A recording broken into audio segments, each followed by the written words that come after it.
It's a little bit after 12 o'clock right now, and I've been sleeping, and all of a sudden, there's like I don't know, it sounded like a freaking explosion. I think what it is, I think a tree came down, and it was real freaking close, man.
All of a sudden, it was like I don't know, it sounded like a freaking explosion.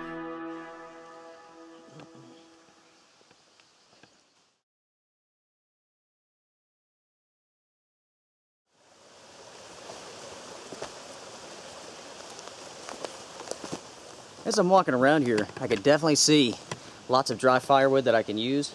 All the stuff that hasn't been laying on the ground should be pretty close to being dry enough to be able to start a fire. I think we're going to be in good shape. All I have to do is drag it to our campsite, which is, of course, about a mile away.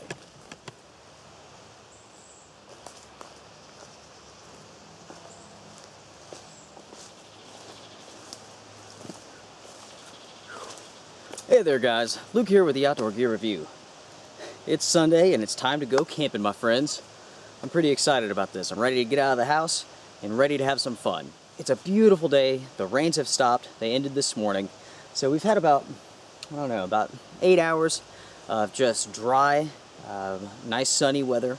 So finding some firewood and getting some kindling and stuff should be pretty easy. My only concern at the moment is finding some bigger stuff that's just not saturated. So yeah, we'll see how this goes. But alright, guys. Tell you what. This Everly stock G1 little brother bag, check this thing out. Talk about sweet. I've probably got about 40 pounds worth of gear in this thing right now, and it's handling it like a champion. Very comfortable. Even breathes very well. It's been a while since I've used this bag, but I'm glad to have it back out. Especially, since it's a 3-day bag, I can really put it, to the test and see if it can carry enough gear to actually justify the 3-day, assault pack name.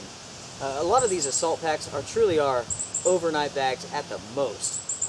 In most cases, they're, day hike bags, basically.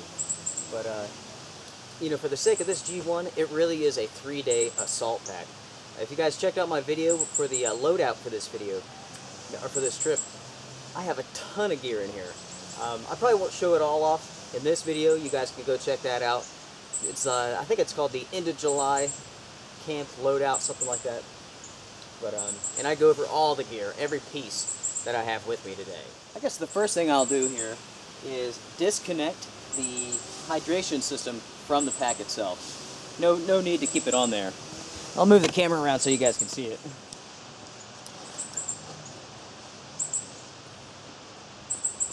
I have this connected through the use of simple D-rings. These are very handy. I've got 3 of these. I think I might have to purchase, I don't know, maybe 5 or 6 more of them, because they really are awesome.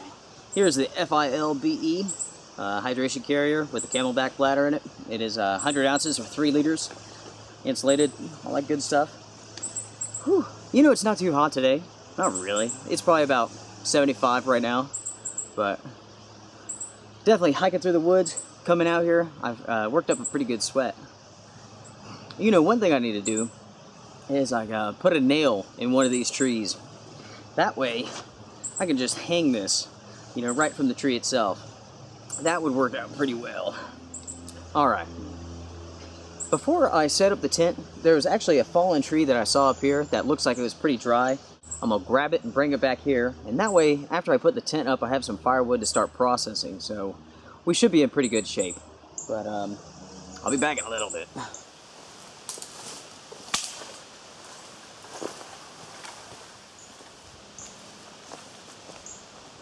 Okay. Well, I just got back from the woods, quick little mile or so hike, and I brought back 2 dead trees that I found that were still standing up and fairly dry.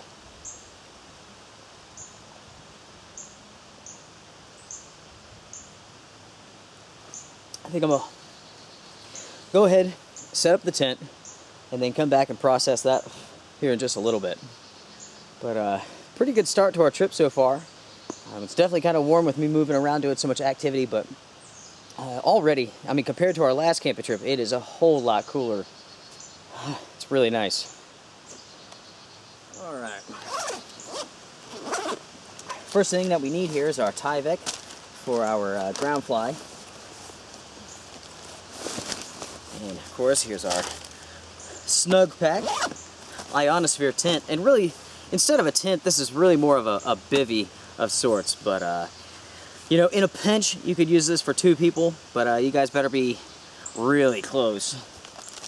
Here we have the Tyvek for the ground sheet. And, you know, you could order this from Amazon. And it comes with these little places for the stakes on each of the corners. Pretty nice. If I remember correctly, it wasn't too expensive. Teens of dollars, I can't remember exactly. But I've used this hundreds of times for the different tents that I don't have a floor for. And it really works well. It's definitely a cheap alternative to buying a name brand footprint for your tent.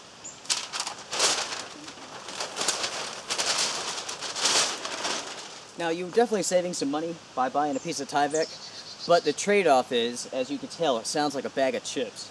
So, we'll go ahead and break into the bivvy here. Never actually used this before, so this is the first time testing it out. Pretty nice. I like this. Pretty simple, lightweight. Just basically here we got some instructions on how to set this up. I like when they give us instructions on doing this, but for the most part, I like to figure it out on my own. Every tent's kind of like a puzzle.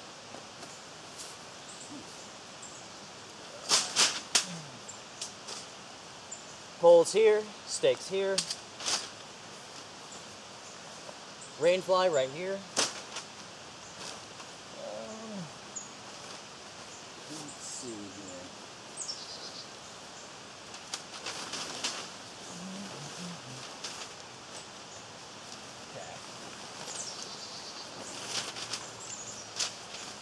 I tell you what, you can tell already that this is a really good size solo tent, or even for a bivvy. It's huge. In my opinion, I would not consider this a bivvy at all, just because it's so spacious. Definitely a tent in my mind. Supposedly this is two poles One pole is green, the other is black, and that's because the tent is color coded. So on the bottom of the tent, there's some green fabric to indicate that the green pole goes there, and of course at the top it's black where the black pole goes. Also, these are shock corded. Nothing to it, just to set them up. There's the main hoop for the top of the tent. And you know what?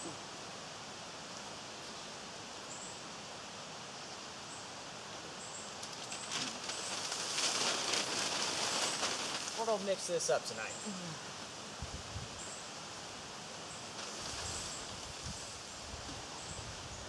Instead of playing the game of slide down the hill all night, I'm gonna lay it this other way where the slope is not so steep. And maybe instead of scooting down, all I have to worry about is kind of rolling over, which should be pretty easy to contend with. But we'll go ahead and put the poles in now. I'll bring the camera in a little bit closer.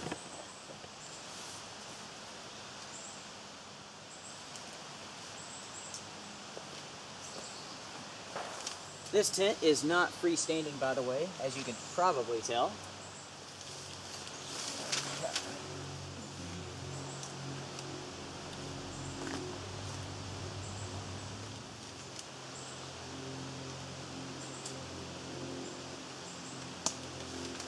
All right. They definitely give us a large amount of stakes. Take a look at that. That's unreal. I mean, most tent makers give you 4 stakes, one for each corner, and not for all the actual guy lines. But it looks like with this tent, you actually get 1 stake for each guy line, so that's pretty amazing.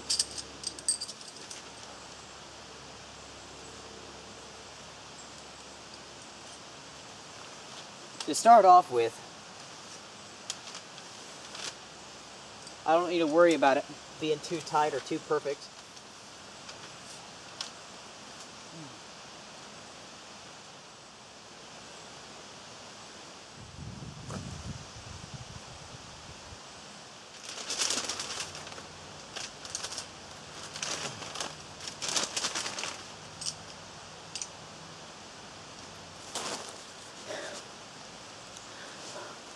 Alright, now that we have the tent basically staked out and the poles are in, of course, we'll pop on the rain fly here. And let's see.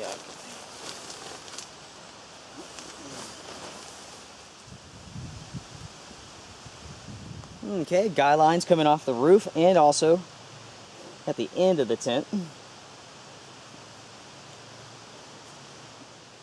Alright guys, the tent's been set up. Right now I'm just kind of picking up all the extra bags and whatnot. I ended up using every single one of those stakes. I went ahead and made sure that this thing's going to be secure in case a thunderstorm comes along, it starts pouring tonight, which is possible. It's always possible. I didn't even read the directions. It's all pretty, makes sense when you're putting it together. So, pretty nice. It's a whole lot bigger than I thought it was, to be honest with you. I mean, really, it's huge. Especially for a solo bivvy, you know? I like it. Let me show it to you. Alright guys, so here is the Snugpack Ionosphere bivvy tent. Not too shabby.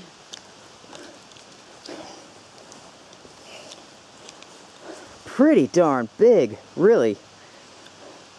I like it. And take a look at how much space is inside of there. You can definitely fit 2 people. You know, compared to some other bivvies, yeah, that's got quite a bit of space in it, to be honest. Overall, I'm really, really impressed. Alright guys, for the next step, I'm gonna go ahead and get the tent all ready to sleep in. That means blowing up this gigantic sleeping pad.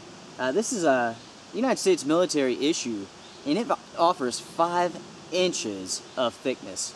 So my hopes are that tonight I will sleep really, really well. Now, when I got this is used, but it had like this odd powder all over it. And I'm guessing it's some sort of I don't know, detergent, some sort of cleaning stuff, I'm not sure, but it sure looked nasty. And it was, kind of still is, you can kind of see it inside there, all over the mouthpiece. And who knows, probably some sort of tumor-inducing goodness, but that's all right. I'm gonna go ahead, throw this in there, and then start blowing on it. I'll probably pass out because this thing holds a lot of air.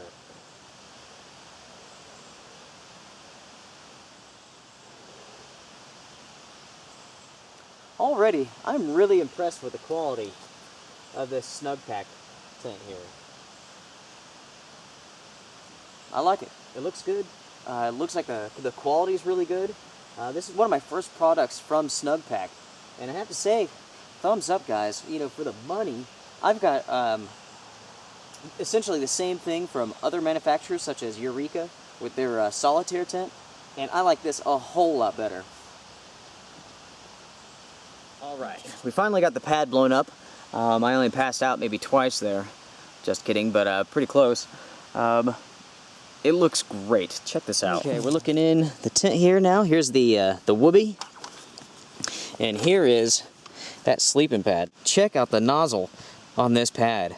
I mean, that is hardcore for sure. And you can see all the way down there. I mean, check that pad out. That thing's a monster. But, you know, golly, it's, you know, really, truly not that much weight for, you know, the pad that you're getting. It's huge. All right. Now, guys, I'm pretty much just getting all my stuff squared away, ready for the night. And basically, that just means putting this up, getting out my knife. It's time to start processing some wood. I don't think I'm going to need my saw, but I have it just in case. But, yeah, we need to start getting something ready so we can get the fire going. Everything's really, really wet, but I still want to use my ferro rod. That way it's kind of like a skills test I learn each time that I come out. So I'll probably be scraping some stuff up. I couldn't find any dry bark, and that's just because, I mean, a couple hours ago it was raining. Not as bad as our last camping trip, but it's definitely wet out here. So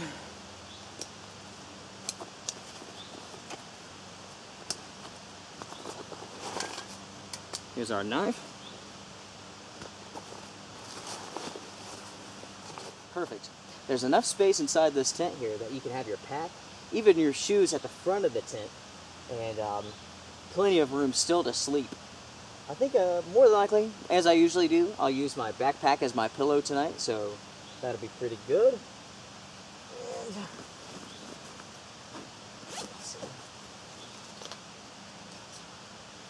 I will go ahead and get out my fire kit now. One thing that's nice about this tent, if you lived in a very dry climate, maybe a desert, something like that, you could definitely sleep without the fly on and look up at the stars. Now that would be pretty dang awesome. Sadly, here in the southeast, that's not going to happen. We have our fire kit. We have our knife. Let's get to work. All right. Of course, you guys have seen the BK7. We tested this out just a little bit last time with our trip. It did phenomenally well, and we'll continue to test this out until we're ready to review it. And that will be coming up here probably in a couple months. I really like to put my blades through their paces before I give a review on them. Especially when I know that, you know, the review means quite a bit to you guys. You know, if I'm not mistaken, and I certainly could be, there is something dead around here. I definitely smell some sort of rotting carcass. Could be a groundhog, could be a deer, I don't know. But there is definitely something dead up in these woods. There's no doubt about it. Anytime that you've smelled a dead animal, I mean, you know what it smells like. Who knows? All right, I got our knife put onto our hip here. We're ready to rock and roll. I definitely have enough small, dry twigs and stuff like that to get the fire going, but I need to get a big old pile of dry shavings so I can use the ferro rod to strike it up. So that'll be our next point of business. Alright guys, basically what I've made here is just a little bed for our dry shavings to go onto. This is just bark that came off of a tree. It's still pretty damp. It's not going to burn very well to begin with, but it's a whole lot drier than in the ground inside of the fire pit.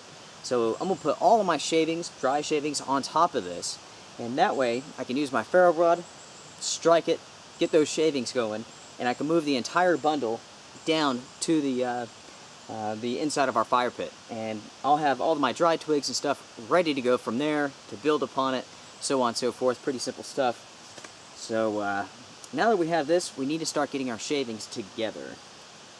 So I need to find our driest stick and start shaving on it.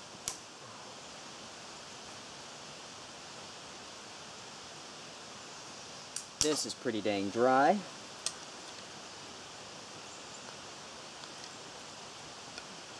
Okay.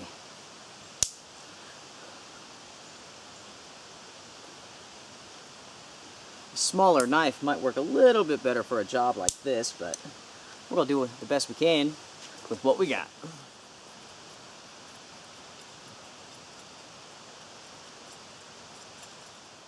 The key for these to work is to have a bunch of really fine shavings, and you need a lot of them. Of course, the more you have, that means more opportunity, right?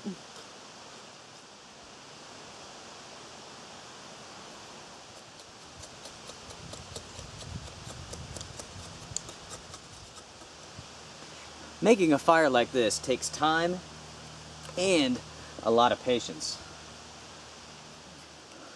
Keep on doing that until you think you have enough. And as soon as you get to that point, keep on going, because you definitely don't. Make it twice the size that you think would be correct, because it will burn up super fast.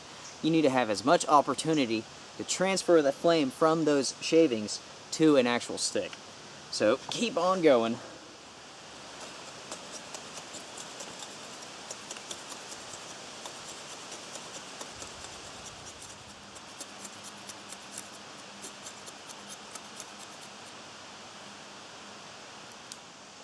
You can see our collection. That's pretty good to start with. I'll have all my little dry twigs and stuff just ready to go. As soon as this starts on lighting, transfer. So we're basically ready to go here. Alright.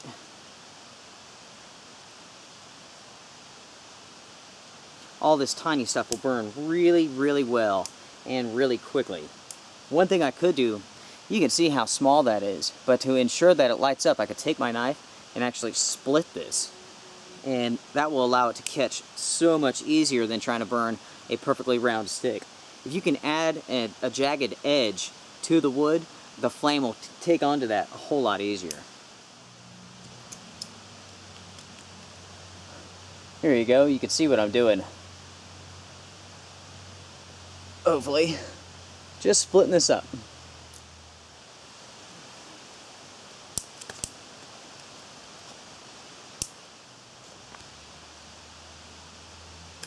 Alright guys, it is time to see if all of our efforts will pan out here. We have our ferro rod and our striker. We are ready to rock and roll now. So when I strike this, you know what I want to make sure not to do is to scrape it like that. Because if I do that, I'm going to hit my bundle. So basically I want to hold this stationary and I want to pull my ferro rod towards myself. And that way I don't knock all my shavings, blow them around, whatever. I definitely want to use my ferro rod. Like I said before, it's about, you know, honing your skills. With every fire, it's always different, every single time, and I really like that. So, let's see how we do here, guys. Let's go.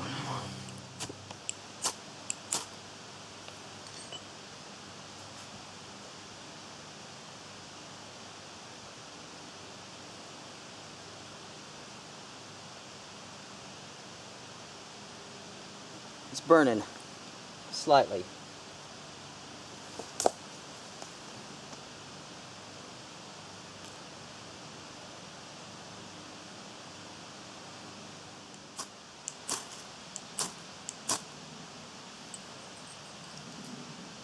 All right.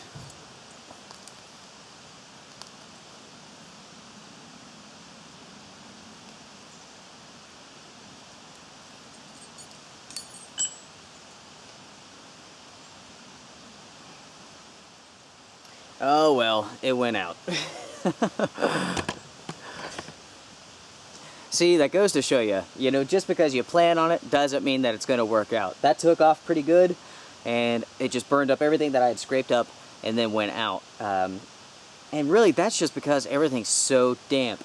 I mean, you can see, even with that dry scrapings and some bark here, still really tough to get that to take a flame. So, we still have time to kill. I'm not done with this. So I'm gonna go find some more bark and do some more shavings. We're gonna get this to work. Now I'm going for some bigger shavings. And what I'm doing here is just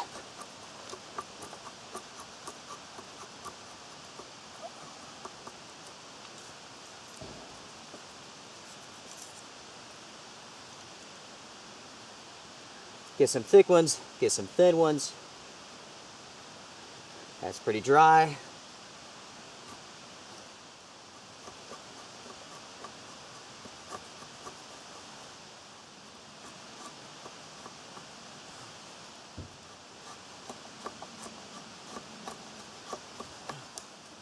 Now I have quite a bit to start with. All right, here we go. Take 2.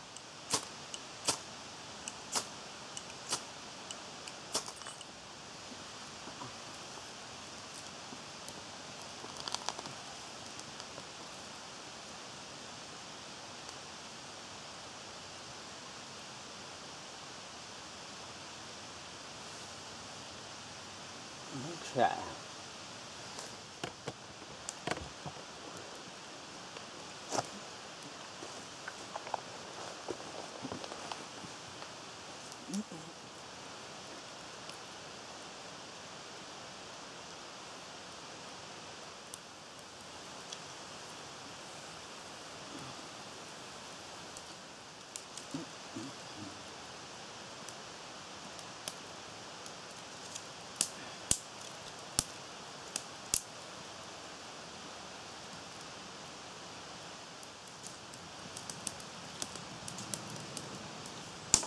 Our little fire here is going pretty good. Now all we got to do is just make sure that we can get it big enough to start drying out some of the other wood that we have.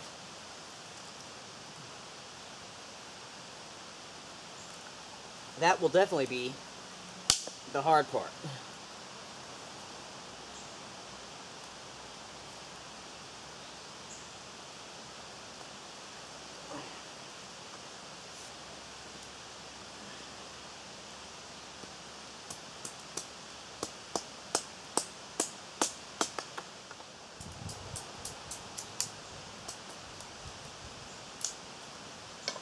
Okay.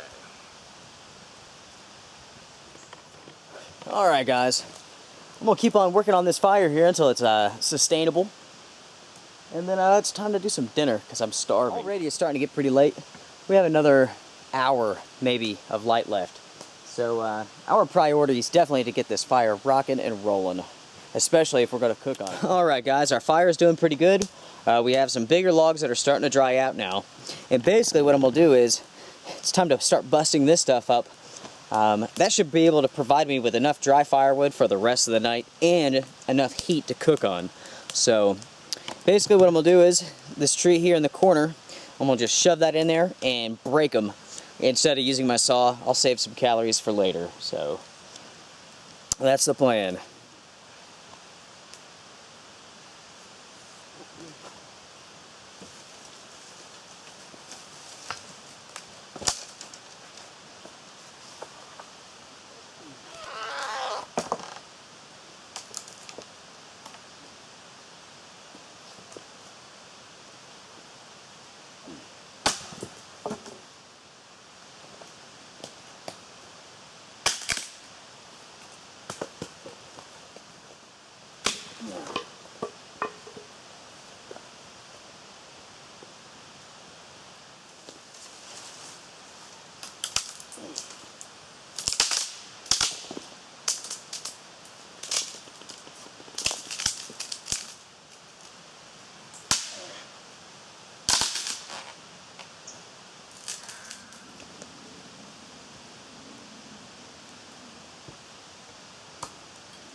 All right, guys, our fire's doing great, and it's time to start cooking.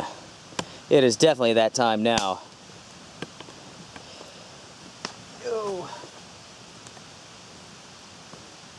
For dinner tonight, we have 2 courses. Barbecue baked beans, of course. Don't never go camping without that. And our next one is beef stew from Mountain House. I've never actually had one of these, but I heard they're pretty good, so we'll try it out. Our fire's looking good enough to cook on, so we might as well get started with that. I've been running around trying to get this fire going so long, I'm almost soaking wet with sweat. But the temperatures are definitely dropping. Like I said before, it's going to get down to about 50 tonight, and it's going to be awesome. It's going to feel really good. All right, might as well use our grate here, and we'll just kind of lay this right next to the fire. That way we can get those beans going. Pop the top on our beans. We'll set them just like this. Whenever the beans are ready, we'll just use our stick and we'll just slide it on through. I'll use my knife here and just make this a little bit better for a point, make it easier to go in there.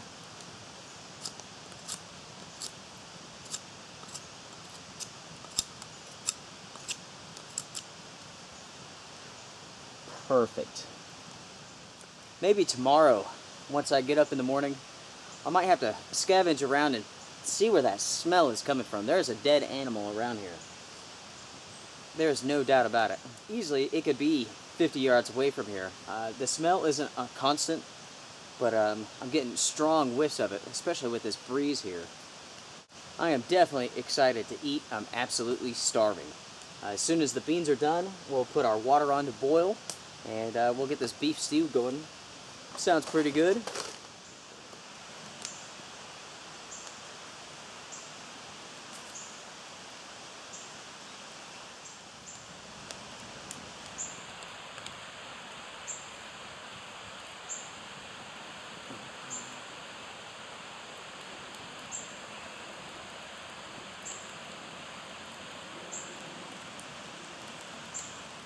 Alright, now guys, that is how you cook a can of beans. Let me tell you, that is going to be freaking awesome.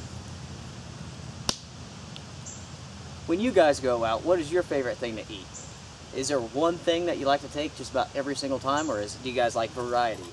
While the beans finish up here on the fire, we might as well get our water going. We don't have to boil this too quickly since we got to let the beans cool, but it takes about 10 minutes for these to cool down and kind of heat up all the way through, so we definitely have time to kill.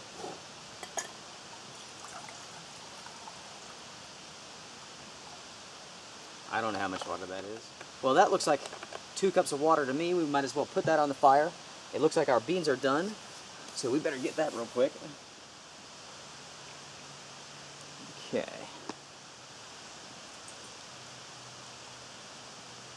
That looks pretty good to me, guys.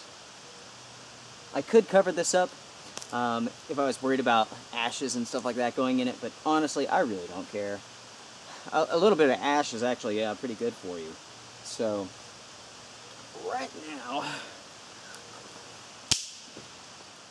now, I'll just work on getting the flame right underneath my water to get it to boil. Alright, I went ahead and took off the BK7. What a terrific knife. That really is a good blade. Very sharp, very good at batoning. I really like it. That's for certain. The wood that I just put underneath the cup is burning away. The water's starting to heat up now. But we'll go ahead and get this ready to go.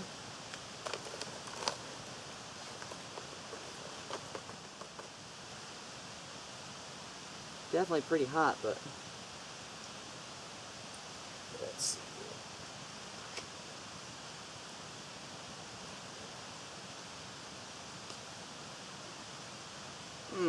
Guys, that smells so good. Let me show you here. Maybe you guys could see that a little bit. Whew, definitely warm though.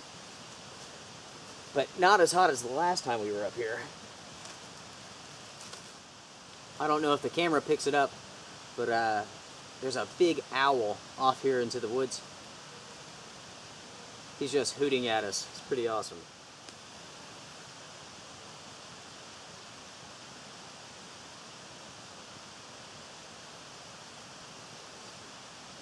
Mmm. Mmm. Mmm.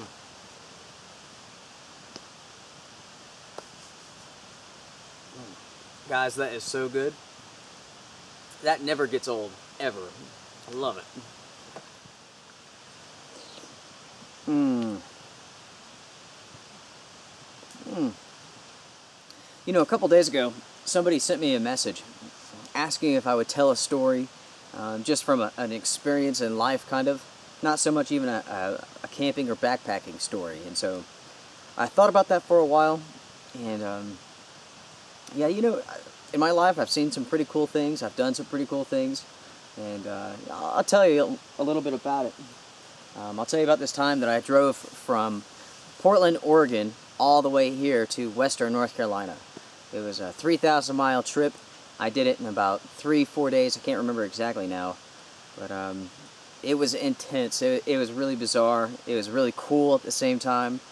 And let me go ahead and take care of this fire, and I'll tell you guys my story. Well, anyway, okay, so the story goes like this. My mother, she moved to Oregon years prior, and she decided that it was time for her to come back here to North Carolina. So she needed someone to fly out and drive the U-Haul while towing this car that she bought across the country.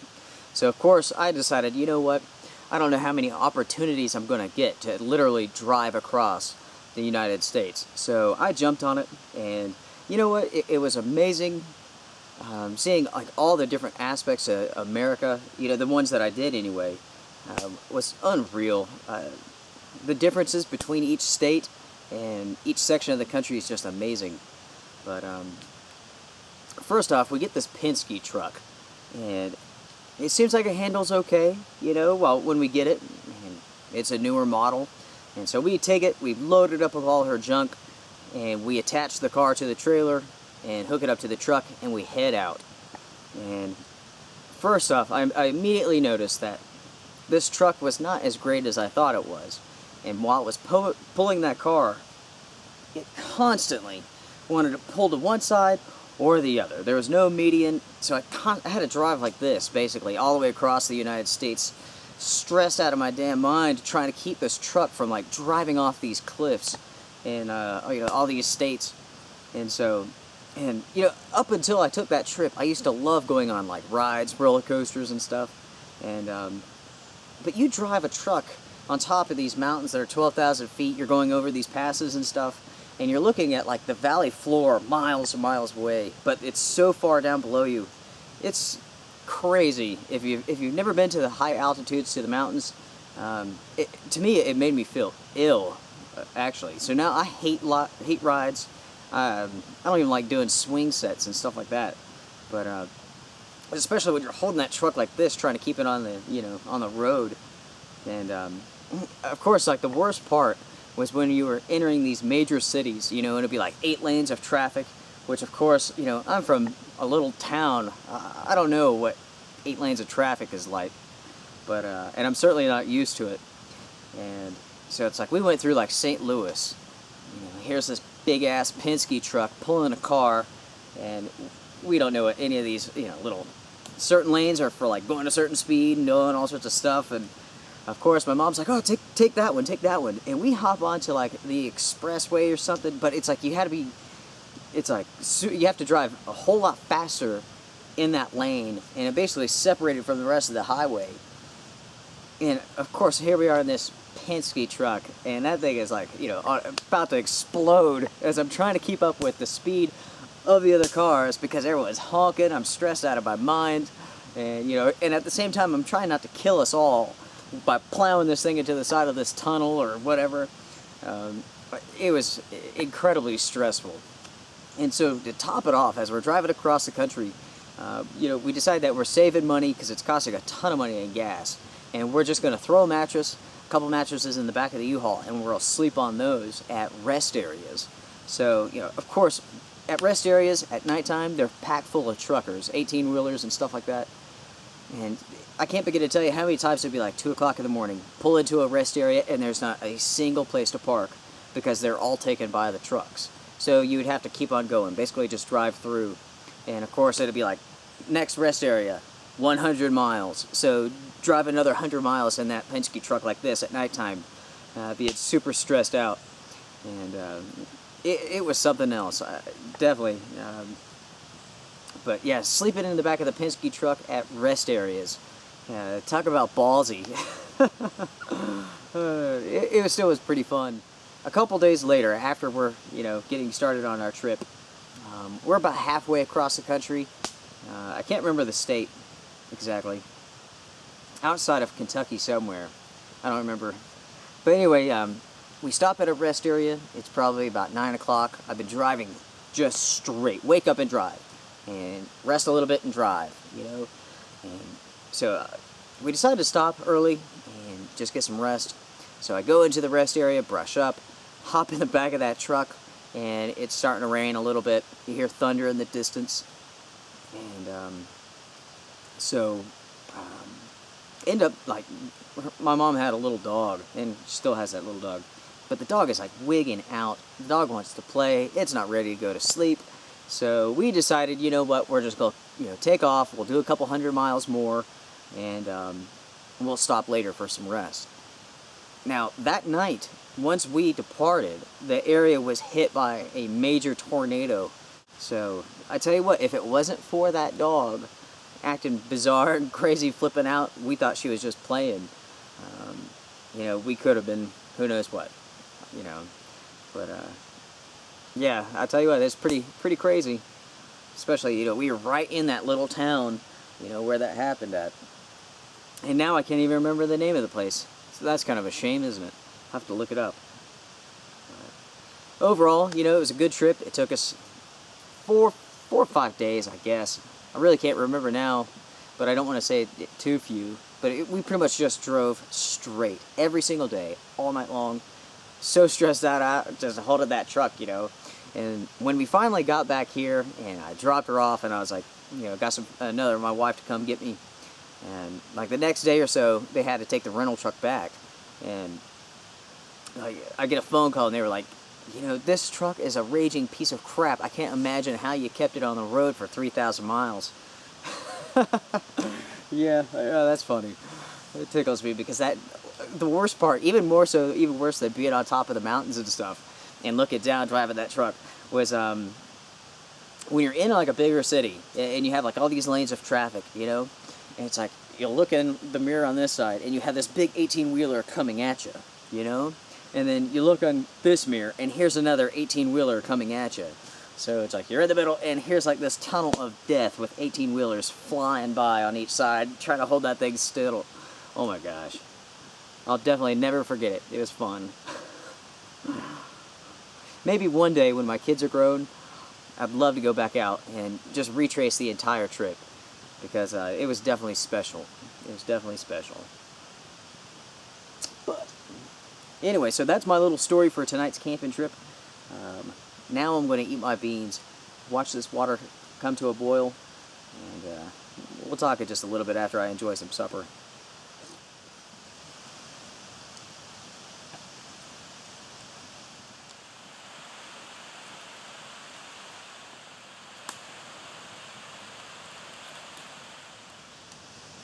We have our meal ready, our water is ready, and we'll go ahead and take that. And we'll set that there.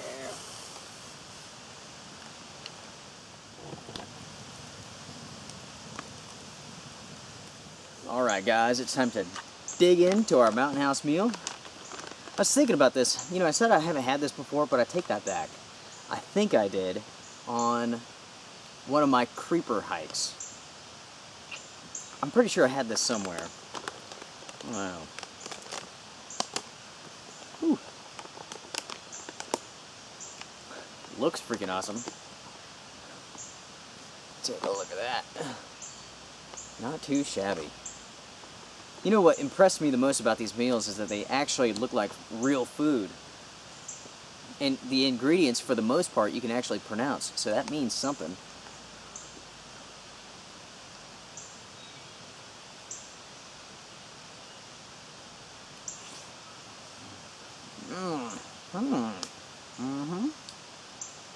That is really, really good.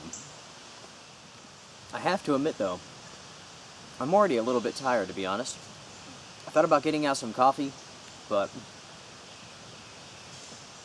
it's got to be 8 o'clock, 8 something already.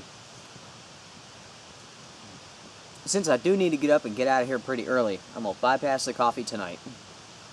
Sadly, I didn't even bring any beers with me. I forgot about it. But as soon as the sun goes down and it actually gets dark, I'll probably crawl into the tent. I do have the Blackberry playbook tonight. I finished the audiobook, The Cell, which was really, really good. I really enjoyed it. I have a whole bunch of new crap on there. I'm not even sure what it is. A bunch of movies, some more audiobooks. We'll give them a try, see how they are.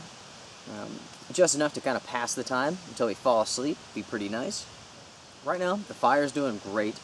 There's definitely enough dry wood here to last us a long time into the night if we wanted to. I'll go ahead and show you what I've done here after I get one more bite. I've got all this wood here just kind of stacked on top of each other, just drying out from the heat. Some of these larger pieces, I want the fire to burn them in half. That way I don't have to go through the trouble of cutting them in half, sawing them up, or busting them up against a tree or something. I'm just going to let the fire do all the work for me. We have the contest coming up here in less than a week. I think Thursday is the 1st, and that's when the deadline is for our Win the Pack and all the goodies giveaway, basically. Like I said before, there is a ton of really good stuff in those bags. Right now it's just one bag. We'll be doing another giveaway later on. I do have a Twitter account, but guys, I don't even understand Twitter really. It's not my thing. I don't like it. So I kind of update it every once in a while. But on Facebook, you can do a search for us. We're the Outdoor Gear Review. Now, I do update the Facebook page quite a bit.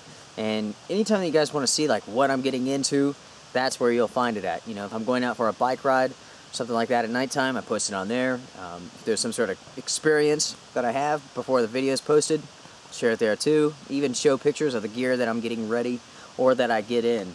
So yeah, make sure to join it if you want to. We'll have a good time.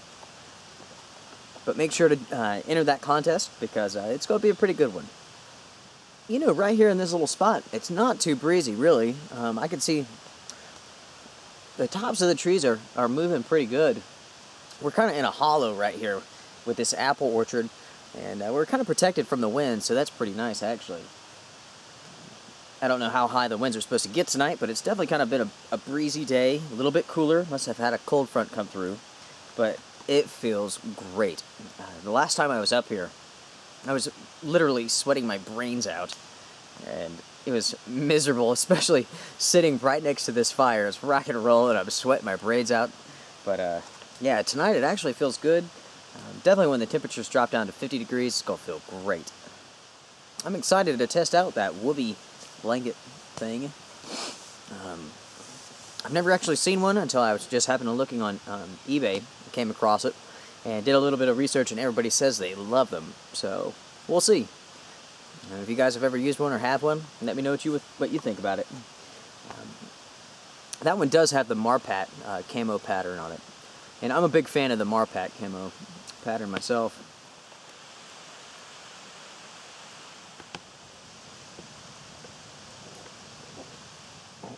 We have about another 20 minutes of light left, and it's going to be very dim light.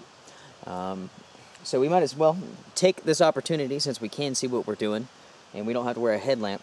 Might as well wash up our spoon and our cup. Thanks to all the rain that we've been getting, I actually have a natural spring that's kind of popped up out of the ground here, which is just pouring down the mountain. So I'm going to just wash my cup and my spoon right here in the spring water. Of course, later on, whenever I get home, I'll make sure to wash all my stuff, but this will definitely do so I can put my gear back in my pack and not worry about having food smells, whatever, on my gear, drawing in animals. This is definitely bear season. There's bears everywhere. We don't want one of them tearing a hole in our tent later tonight, looking for whatever is on this, you know what I mean? So, we'll just use the water right here.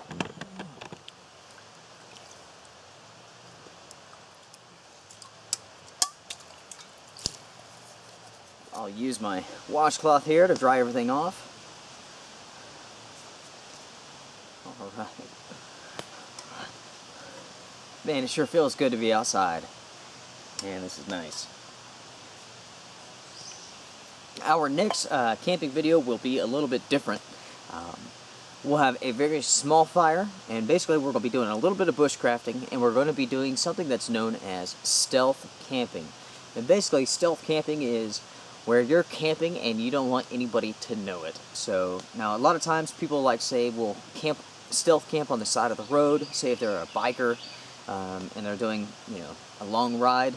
No point in getting a hotel room when you could just carry your tent with you, and you can camp, you know, with your bicycle in the woods. So they will stealth camp, and that's basically be unseen, unheard, and you could be right on the side of the road.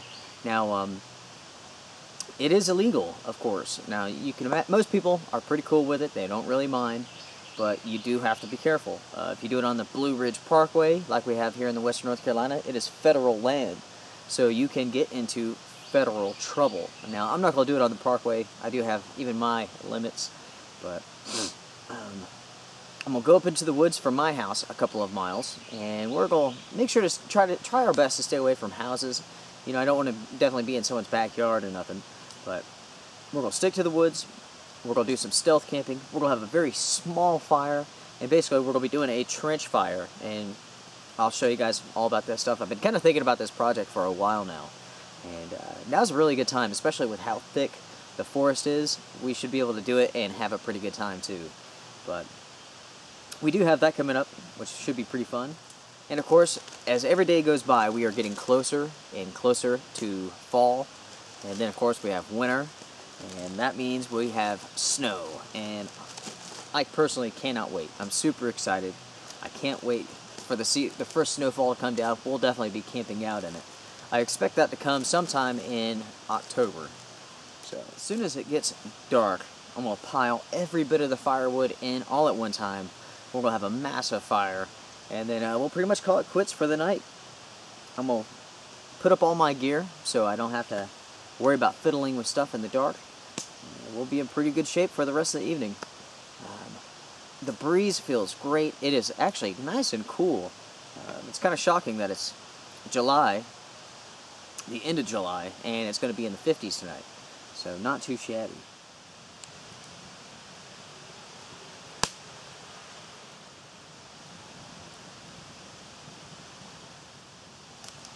Alright guys, it's starting to get pretty dark now, and it's definitely time to kick up this fire. We're going to burn all of the dry firewood that we've scavenged out of the woods. And then, you know what? It's time to call it a night. But we're going to sit here and just enjoy this beautiful fire, because this is what it's all about. Whew, that feels so good. It's definitely starting to cool down, almost getting chilly actually. We'll definitely be putting that whoopee to the test, that's for sure. This is definitely how you end a good camping trip. Right next to a beautiful, warm fire, especially when it's getting kind of cold around you. Perfect.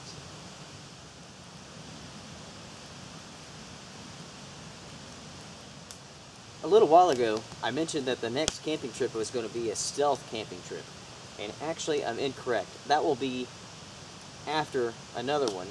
And the next video that we're going to be doing, camping-wise, will actually be with my son. He's dying to go camping with us and do a video, so that's what we're going to do. We're going to teach him how to use a ferro rod and strike his own fire. And we're going to have a blast. It's going to be a lot of fun. Hopefully, the conditions will be like this, you know? Just nice and cool, so we can have a good fire and really, really enjoy it. So that should be coming up in a couple weeks, maybe a month. I really didn't intend to go camping so soon after the last trip, but it's been kind of a stressful week. I just felt like I kind of needed it. I needed to get out of the house and get out into the woods. And this is definitely doing my heart some good. So later on this week, guys, we will be doing the second part to the questions and answers video. I haven't forgotten about that, and you guys sent in some really good questions. I'll make sure to address those for you. But that'll be coming up. I'll also be doing a couple previews on a number of different packs. There's a Marmot pack, which is a 50 liters. There's a Camelback pack, which is also 50 liters, which I'll be showing off. And both of those are really similar, actually, and both are pretty nice. Definitely would make really good three-season camping bags. So I'm excited to show those off. They're pretty nice. Well, since the fire is dying out now, there's no need to go scavenge for more firewood. Might as well call it a night. I'm actually pretty tired. I'm pretty excited about hopping into that tent and trying out not only the tent, but the sleeping pad as well. I mean, 5 inches, I'm expecting one of the best sleeps I've ever had. And of course, we have apples falling down all around us. I wouldn't be surprised at all if there's a deer up here later tonight eating those apples. But yeah, I'm excited to test out this tent. I really do like it so far. Really high quality and for such a good, cheap price too. I'll make sure to put in the video here how much the Ionosphere tent cost, but it wasn't much. It makes me want to test out some of their other gear as well. We'll see. You know, it's like I think that tent comes in around 3-4 pounds, something like that. And that's pretty lightweight. The quality is really, really good. The fabrics are a little bit thicker, which I like. You know, it's like a lot of the tents will, you know, they want to be ultralight. They want to be 2 pounds and under. So they use these materials that are not very strong. The quality's pretty poor. No, I shouldn't say poor. The quality's good, but the strength just isn't there. And with that, it's a little bit thicker. It looks like it could take quite a bit of a, you know, strong winds and whatnot. So I'm pretty excited to see how she does tonight. The humidity's actually pretty low, so I don't know. I might leave it cracked open a good bit so I can get some really good airflow. And that'll be pretty nice. And plus, I want to listen out for any animals that are coming out this way. I'm sure the deer are going to be pissed that I'm camping out in the apple orchard. But also, with that breeze, man, that's going to feel great inside that tent.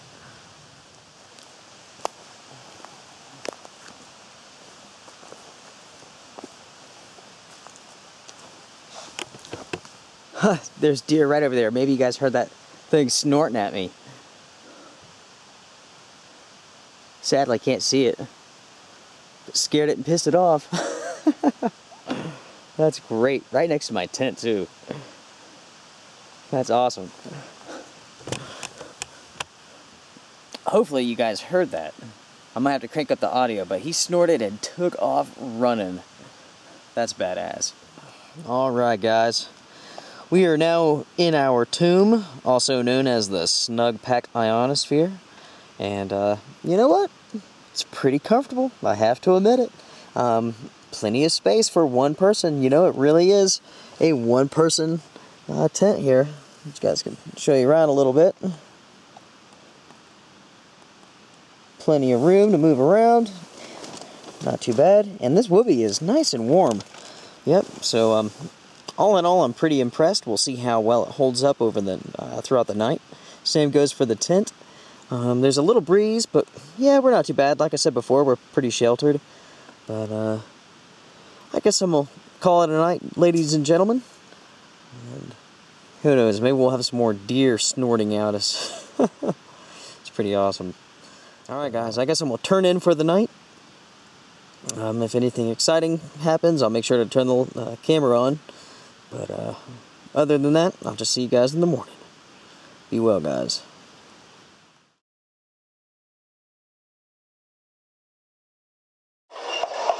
It's not bitter, not sweet. It's a real frosty treat. Won't you buy Rheingold beer? Won't you try? Won't you buy?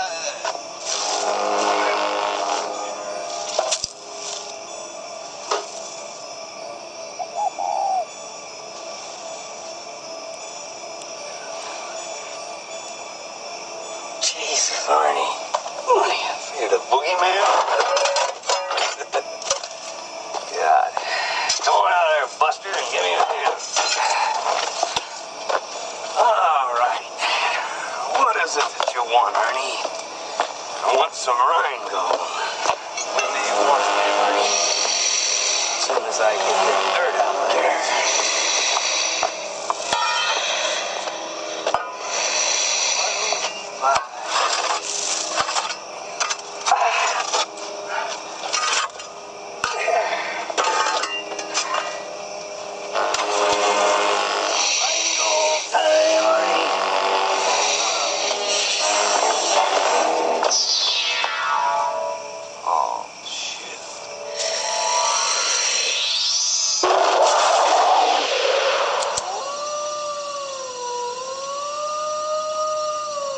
The killing had begun, but at first, no one knew it.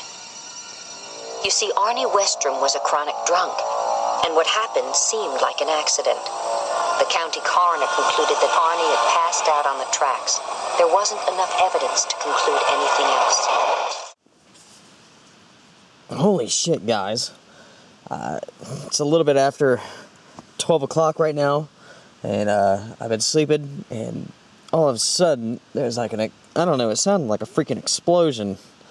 I think what it is, I think a tree came down, and it was real freaking close, man. About scared me to death, to be honest with you.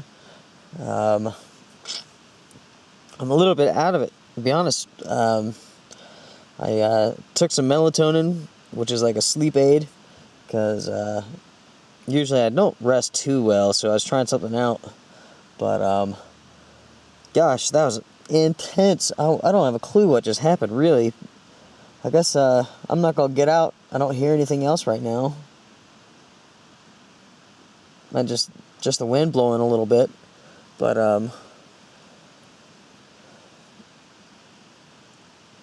gosh, I think a tree just came down right around here, too. I don't know how close it was, but it sounded really close. I guess we'll see in the morning. But it was pretty intense, that's for sure. Whew. I don't know if I'm going to be able to go to sleep or not. Now, we'll see. Crawling out of this and getting my shoes on would be a real pain in the ass. Damn. Huh. I don't know. I could kind of see out. I can't really see anything, really. Alright, well. Alright, guys. I don't know what that was, but it was wild. I guess we'll take a look in the morning.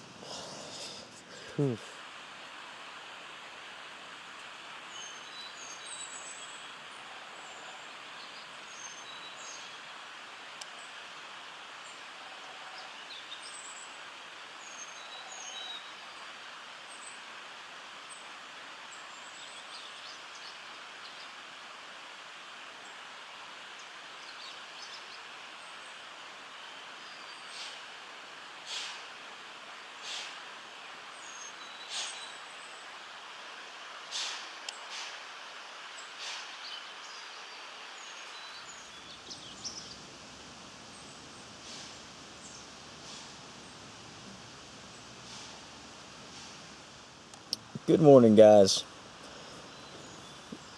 That was a pretty interesting night, I have to admit. At some point in time, can't remember now, around 12 or 1 or something, there was an explosion sound, and I heard a tree come crashing down, and I really almost can't believe it, to be honest with you, but it looks like the apple tree from basically underneath of where our campsite is came down last night, and it came to rest right next to my tent. I can't believe how lucky we are. I mean, that is amazingly close. It was interesting. Hours later, I happened to wake up for whatever reason, and there was another exploding sound. But, I mean, it wasn't a tree falling this time. I don't know what that was. I mean, it could have been a gunshot, but I don't know. That had to have happened around 3 or something. I don't know. But overall, slept pretty good. This pad is really, really comfortable. I have to admit, man, it rocks for the money. Gosh, that's really nice. This little whoopee blanket is freaking awesome as well.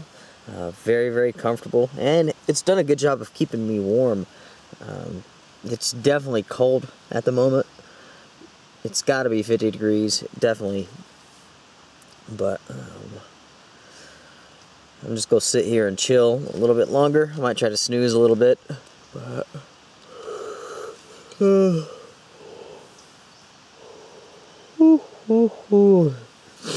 basically I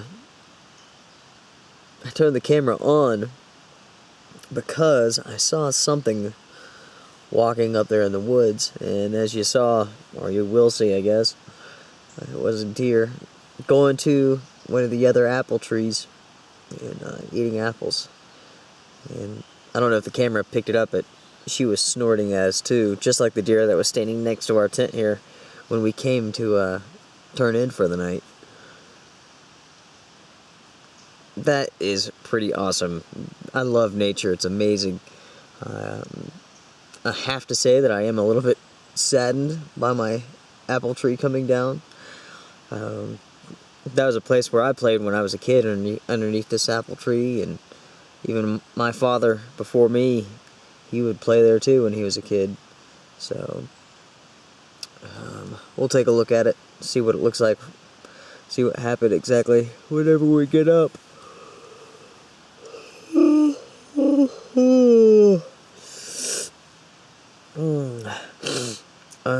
Let's see. The Snugpack Ionosphere Bivy tent did awesome. Very nice, very comfortable, lots of room. It really gets a thumbs up in my book. I really like it. It is a, without a doubt, a three season tent, maybe even 2 season. It really depends on how chilly you like to be and how good a sleeping bag you got in here, I guess. But I really do like it. I think it was a pretty good purchase. Okay.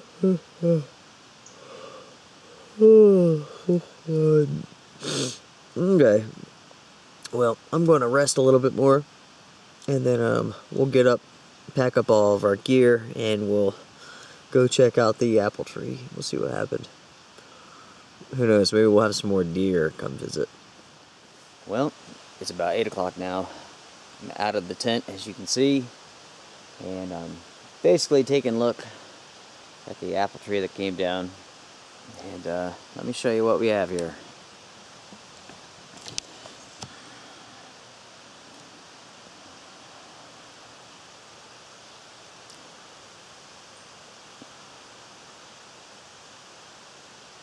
Isn't that crazy? Right next to my tent. Right here. Yeah. Snapped right at the roots.